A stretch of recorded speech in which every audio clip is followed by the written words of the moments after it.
Hello everyone, my name is Bilal Khan and I'm your trainer for AA Audit Insurance. And today we are gonna learn further about internal audit assignments and functions. और आज मजीद depth में जाएंगे internal audit की क्योंकि last video हमने internal audit के functions को देख लिया था कि कौन कौन से होते हैं और इंटरनल ऑडिट का थोड़ा सा ओवरव्यू भी ले लिया था ऑलरेडी कि करता क्या है, क्यों करता है, आउटसोर्स कर सकते हैं, नहीं कर सकते, या इन हाउस ही होगा, ये सारी चीज़ें हमने थोड़ी सी देख ली थी। आज हम अजीज के फंक्शंस के अंदर जाएंगे, थोड़ा सा प्रोसेस को भी समझेंगे और इंटरनल ऑडिट रिपोर्ट किस तरीके की होती है वो इस वीडियो में देखने वाले हैं। तो वीडियो को लास्ट तक देखिएगा ताकि जितने भी एग्जाम फोकस पॉइंट हैं वो आप तक पहुंच सकें। और अगर आप न्यू टू चैनल है तो चैनल को सब्सक्राइब कर लें ताकि मेरी हर आने वाली वीडियो भी आप तक पहुंच सके। तो आए शुरू करते हैं। तो जैसे कि मैंने कहा कि आज मैं थोड़ा सा आपको प्रोसेस के बारे में बताने वाला हूँ कि इंटरनल ऑडिट क्या करता है और किस तरीके से होता है, क्या करता है। तो हमने ऑलरेडी वॉट हमने बेसिकली जो है हमने देख लिया है। हाउ आज हम थोड़ा सा देखेंगे और वाई भी थोड़ा सा देखेंगे कि वाई इंटरनल ऑडिट डिपार्टमेंट। तो इंटरनल ऑडिट डिपार्टमेंट वाई का अगर हम आंसर करना चाहें तो इंटरनल ऑडिट का काम ये होता है कि जितने भी इंटरनल कंट्रोल्स होते हैं, क्योंकि इंटरनल कंट्रोल बहुत इंपॉर्टेंट हैं ऑर्गेनाइजेशन के ऑब्जेक्टिव को अचीव करने के लिए। अगर चाहे क्योंकि मेन ऑब्जेक्टिव ऑर्गेनाइजेशन का प्रॉफिट मेकिंग ही है, ऑल दो, तो नंबर्स ही इंपॉर्टेंट हैं, लेकिन वो नंबर्स कभी भी अचीव नहीं होंगे अगर आपके कंट्रोल्स वीक हैं, अगर आपकी ऑपरेशनल एफिशिएंसीज के अंदर मसले मसाइल हैं। तो वो ये काम जो होता है ये इंटरनल करता है। तो ये बेसिकली वाई का आंसर है। व्हाट का मैं आपको ऑलरेडी दे चुका हूँ। हाउ पे आज हम जाएंगे। अच्छा, उससे पहले मैं थोड़ा सा आपको ये बता चुका हूँ कि जितने भी इंटरनल ऑडिट ये काम करता है, ये मैं आपको ऑलरेडी बता चुका हूँ कि आउटसोर्स कर देते हैं। कि आउटसोर्स के अंदर ये होता है कि जितनी भी ऑडिट फर्म्स हैं ये आजकल सर्विसेज आजकल ये हमेशा से प्रोवाइड कर रही हैं। तो ये जितनी भी क्योंकि उनके पास एक्सपर्टीज होती है, ये बहुत मैंने ये लास्ट वीडियो के अंदर भी काफ़ी रिपीट किया था और इस वीडियो में रिपीट कर रहा हूँ क्योंकि ये क्वेश्चन काफ़ी एग्जामिनर पूछ रहा है और ये एक तरह से हॉट टॉपिक हो सकता है आपके एग्जाम के लिए। तो इसलिए मैं इसको बार बार कर रहा हूँ कि outsourcing of internal audit function. ठीक है। तो नॉर्मली अब आउटसोर्स होगा तो वो एम्प्लॉय तो नहीं होगा, जाहिर सी बात है। जो आउटसोर्स में हो रहा ही होता है कि भाई चलो मैं आपको प्रोसेस थोड़ा सा डिस्कस कर लेता हूँ, उसी से आपको आइडिया हो जाएगा कि इस तरीके से आउटसोर्स होता है। कि फॉर एग्जांपल मैं आपको प्रैक्टिकल बिल्कुल बताऊंगा, प्रैक्टिकल एग्जांपल किस तरीके से इंटरनल आउटसोर्स किया जा रहा होता है। कि मेरी कंपनी है और मेरी फॉर एग्जांपल जो है एक जो है टेक्सटाइल कंपनी है और मुझे इंटरनल ऑडिट की रिक्वायरमेंट है। तो मैं क्या करूंगा कि मैं अपने देखूंगा वीकनेसेस क्या हैं, उस वीकनेस के बाद मैं डिफरेंट फर्म्स को अप्रोच करूंगा जो ऑडिटिंग फर्म्स हैं। अब ऑडिटिंग फर्म क्या करेगी, अ, वो आपसे जब भी वो आउटसोर्स करने के लिए आपको जाएगी या सर्विसेज देना चाहेगी तो वो आपसे मांगेगी, बोलेगी आपकी आपका ऑब्जेक्टिव क्या है, आपका स्कोप क्या है, आप क्या करना चाहते हैं, किन किन डिपार्टमेंट में आपको लगता है। तो फॉर एग्जांपल आपने जो है कंपनी ने बोला कि फॉर एग्जांपल हमें प्रोक्योरमेंट और मार्केटिंग और आईटी के अंदर प्रॉब्लम्स हैं, वीकनेसेस हैं। क्योंकि या फिर मैन्युफैक्चरिंग, अगर जैसे टेक्सटाइल हमने लिया था तो उसके अंदर मैन्युफैक्चरिंग का जो WIP के इश्यूज हैं वो बहुत ज़्यादा है, जिसकी वजह से हम इंटरनल ऑडिट अपना कराना चाहते हैं, वहाँ पे बहुत ज़्यादा कंट्रोल वीकनेस है।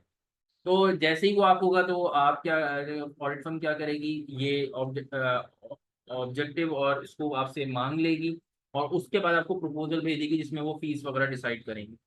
ठीक है। अगर आपको फीस पे आप अग्री करते हैं तो जो है वो एक्सेप्टेंस हो जाएगी एंगेजमेंट की, जिसको हम एंगेजमेंट की एक्सेप्टेंस भी कहते हैं। तो फिर क्या होगा कि आपको जो ऑडिट फर्म है वो एंगेजमेंट लेटर, जिसको हम आगे आगे पढ़ेंगे डिटेल में, एक्सटर्नल ऑडिट के अंदर भी होता है, इंटरनल में भी होता है, तो एंगेजमेंट लेटर भेजेगी।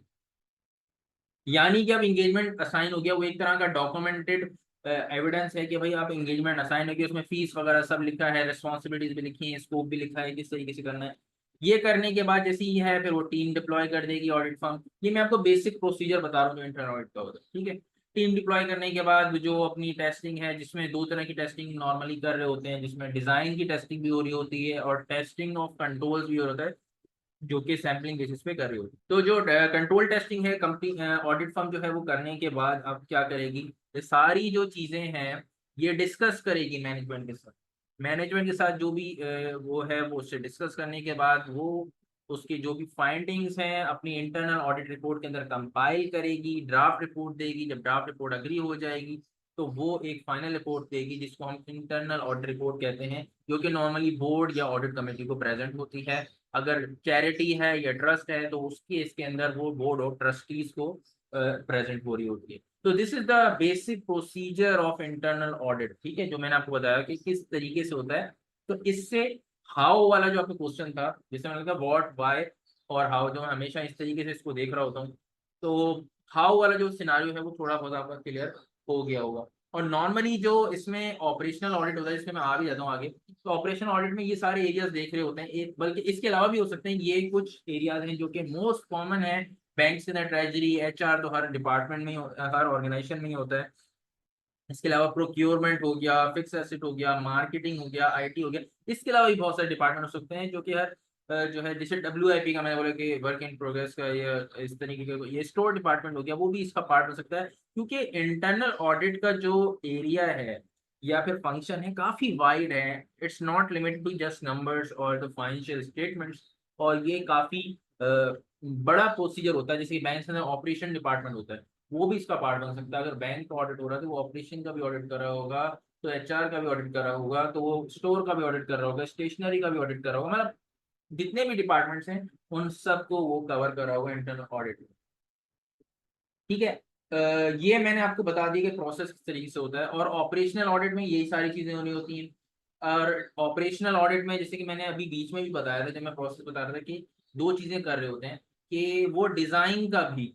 अब डिजाइन और टेस्टिंग और कंट्रोल में क्या फर्क होता है? वैसे तो ये आगे एक हमारा टीओसी का, जब हम टीओसी पढ़ेंगे उसमें भी आपको समझ में आएगा, वही सिमिलर चीज इंटरनल ऑडिट में भी हो रही थी जो एक्सटर्नल ऑडिट में होती है। कि हम टीओसी जब कर रहे होते हैं, टेस्ट ऑफ कंट्रोल्स, तो उसके अंदर ये चीजें। डिजाइन का मतलब ये होता है कि डिजाइन मतलब एक डिजाइन है, मतलब फॉर एग्जाम्पल कैमरा लगा हुआ है, दिस इज अ डिजाइन। ठीक है। आप जब एक कंपनी के अंदर एंटर होते हो, वहाँ बायोमेट्रिक लगा हुआ है, वहां पर कार्ड स्वैप का सिस्टम लगा हुआ है फॉर अटेंडेंस, वहां पर एंट्रेंस के ऊपर गार्ड खड़ा हुआ है, दिस इज डिजाइन। मतलब ये डिजाइन है, ये कंट्रोल है। अब ये डिजाइन है, ये सही नहीं है, इसकी भी हम टेस्टिंग कर रहे होते हैं। ठीक है, ये डिजाइन सही बना हुआ है नहीं बना हुआ, हो सकता है कि जो कैमरा लगा है वो ऑपरेटिव ही ना हो, तो डिजाइन की डेफिशिएंसी है। इसी तरीके से ऑपरेटिंग इफेक्टिवनेस, जो डिजाइन तो बना हुआ है, अब उस कंट्रोल को फॉलो किया जा रहा है, तो उसके लिए हम सैम्पलिंग बेसिस पे टेस्टिंग भी कर रहे होते हैं कि जो ऑपरेशनल एफिशिएंसी है उस कंट्रोल की, वो सही है या नहीं। तो इसमें दो चीजें होती हैं हमेशा, डिजाइन और ऑपरेशनल एफिशिएंसी ऑफ कंट्रोल, जो कि दोनों की टेस्टिंग हो रही होती है। और डिजाइन के लिए हम walk through, normally walk through को मतलब एक पूरे प्रोसेस को हम देख रहे होते हैं। और टेस्टिंग के अंदर हम नॉर्मली टेस्ट सैंपल बेसिस पे कुछ सैंपल्स उठाते हैं और उसकी टेस्टिंग करते हैं कि बेसिकली कंट्रोल की ऑपरेशनल एफिशिएंसी सही है या नहीं है।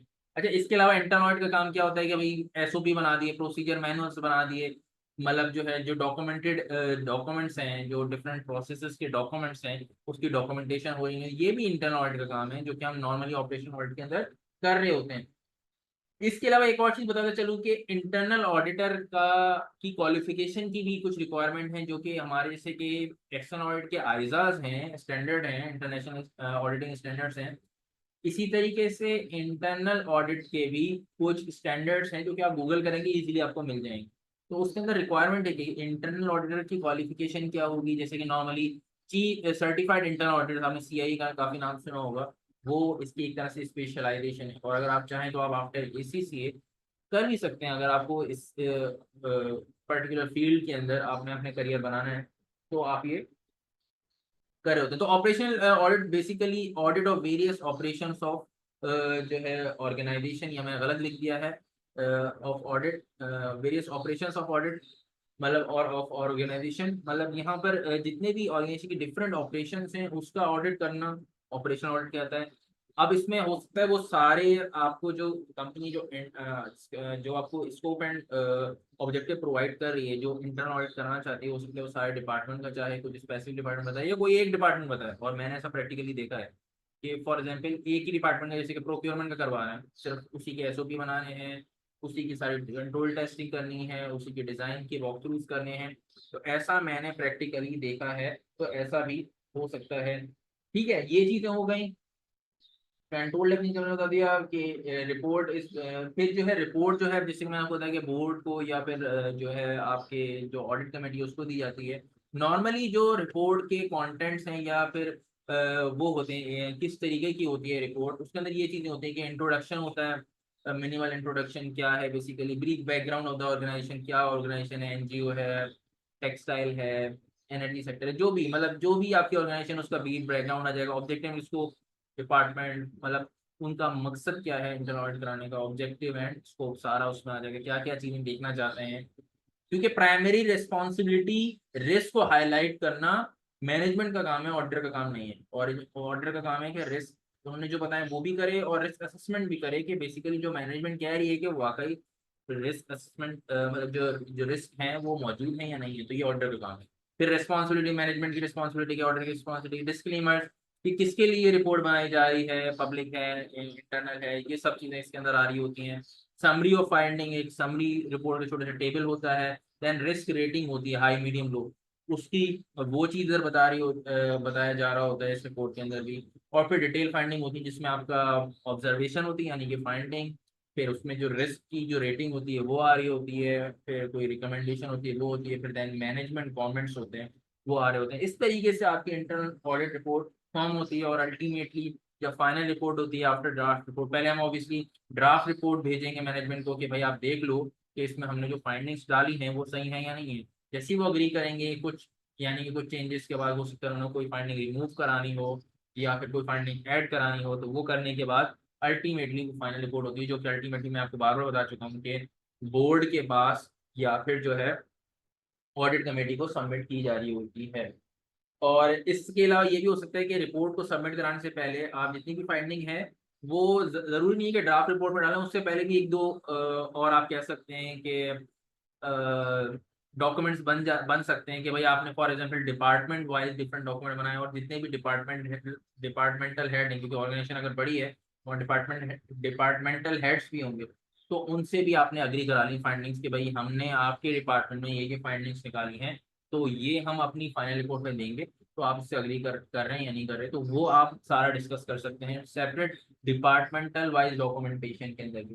ठीक है। फिर जो भी एसओपीज की फाइंडिंग्स हैं, कोई डिजाइन के अंदर डेफिशिएंसीज हैं, जो कंट्रोल टेस्टिंग एंड डेफिशिएंसी, वो सारी आप इस इंटरनल ऑडिट रिपोर्ट के अंदर डाल रहे होते हैं। और जिसको हम डिटेल फाइंडिंग और रिकमेंडेशन कहते हैं। रिकमेंडेशन में आप क्या आप बताएंगे कि क्या करना सही है, आप किस तरीके से इस वीकनेस को ओवरकम कर सकते हैं और क्या सही तरीके कार है वो बता रहे होते हैं।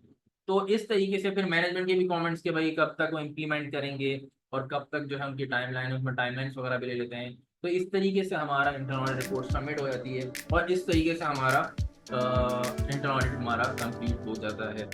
तो ये थे contents of internal audit report और मैंने आपको प्रोसेस भी बताया, ऑपरेशन ऑडिट क्या होता है ये भी बताया। नेक्स्ट वीडियो में हम चलेंगे मजीद थोड़े और जो इसके फंक्शंस होते हैं उसके ऊपर, जिसकी वैल्यू पर मैंने उसको मैं ब्रीफ करूँगा, हर चीज़ में थोड़ी ब्रीफ डिस्कस करूँगा, बहुत ज़्यादा डेप्थ नहीं जाऊँगा क्योंकि वो आते हैं, लेकिन ज़्यादा यही चीज़ें आती हैं जो मैंने आज इस वीडियो के अंदर डिस्कस की या लास्ट वीडियो के अंदर डिस्कस की। जो बाकी इसके सेगमेंट्स हैं या आप कहें ऑपरेशन हैं ऑफ आते हैं, लेकिन वो उस जिस बेसिस पे आते हैं, जितना आ चुके हैं पास पेपर्स के हिसाब से मैं आपको बताऊँगा, उसी के हिसाब से मैं उसकी यहाँ पे नॉलेज शेयर करूँगा आपसे। तो वीडियो को लाइक कर दिएगा, शेयर कर दिएगा अगर अच्छी लगी हो, और अगर आप चैनल को सब्सक्राइब कर लिएगा ताकि मेरी हर आने वाली वीडियो आप तक पहुँच सके। I will be here with a new video very soon. Till then good bye, Allah.